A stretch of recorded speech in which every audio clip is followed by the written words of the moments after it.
Just over 2 weeks since my last update, I've discovered something big in this tank. Let the battle commence.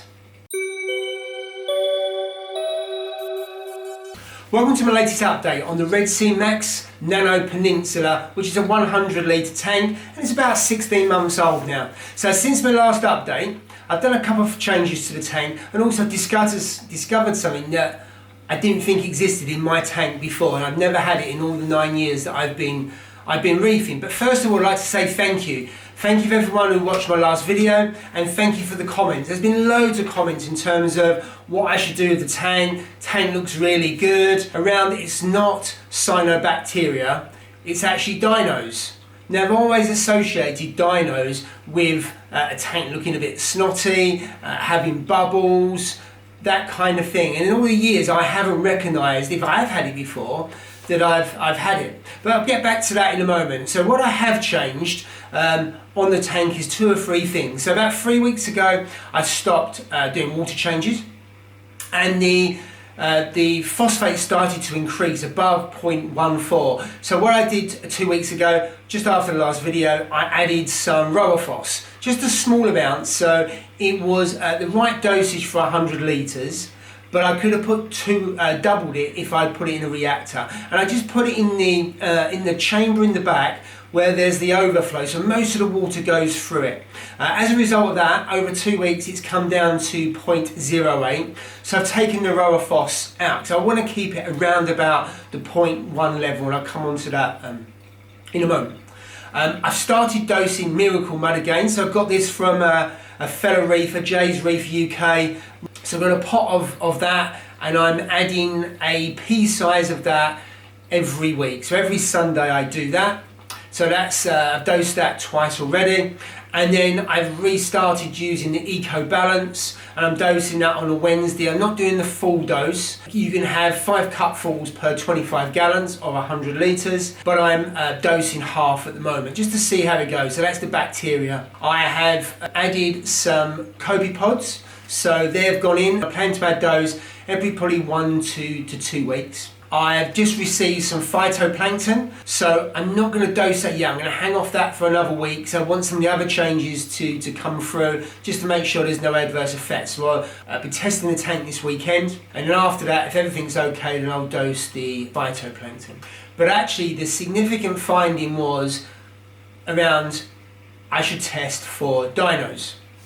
So what I've done, I've gone to Amazon, I've bought a microscope, and oh my god, when you actually take a water sample, put it under the scope, and you really find out what microscopic creatures are living in your tank. And this is the result. After comparing the pictures I took from the microscope to online, it looked like it was dinos, but I wasn't 100% sure.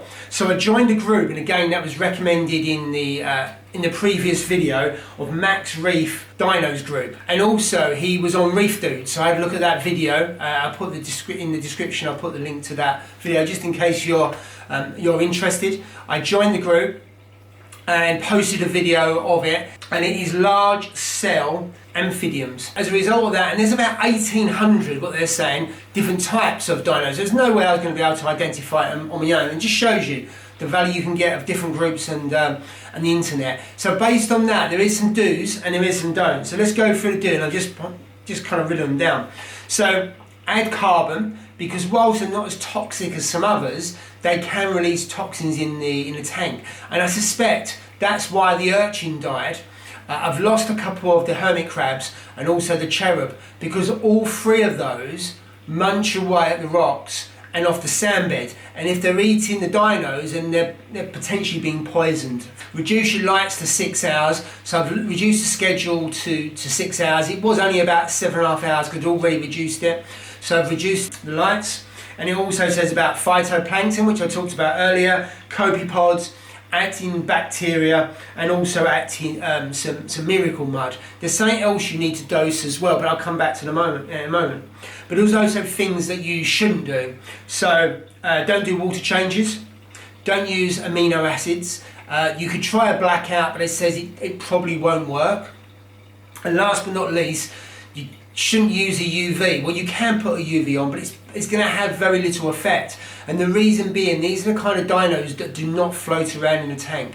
At night, they go into the sand, they attach themselves to the rock, so they don't float around in the water column. So UV might have a small amount of success, but it's not going to make a significant difference compared to some other dinos. Because I've always associated with, you have dinos, you add a UV, that helps to either prevent it or to solve the problem, which it does in some types, but not in this particular type. So I've done quite a few of those things already. Now there's one thing it says you should dose, and that is water glass. So you can buy the water glass for Amazon, but the product that seems to be the one that a lot of people use is the Brightwell Sponge XL. They say it's not the cheapest, but I found it was okay. I'm only going to have to dose 1 drop at a time because it's only 100 litres, so that should make it fairly economical. So what it actually does, what's the aim? The aim is in that you are feeding silicates to the tank. By doing that, you should build up enough silicates that it will actually create a diatom bloom. And you have an outbreak of diatom. What that will actually do, that will outcompete the dinos. It should kill off the dinos, and so as a result, the dinos is killed, you've got diatoms. Once you've got diatoms, you can then fight it in the usual way with cleanup crew, cleaning the sand bed. So that is far easier to manage than actually having dinos.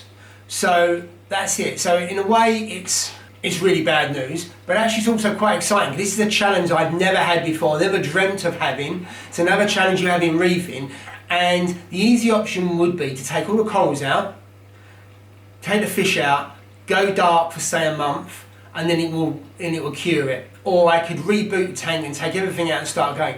But I don't want to do that. I want to fight it, and hopefully I want to win it. So that's it. Thank you for watching. I'm going to update probably another 2 or 3 weeks just to see how you're getting on. But actually, the Brightwell may take 4 to 6 weeks to work, and that's all it is. So thank you for watching, and see you in the next video.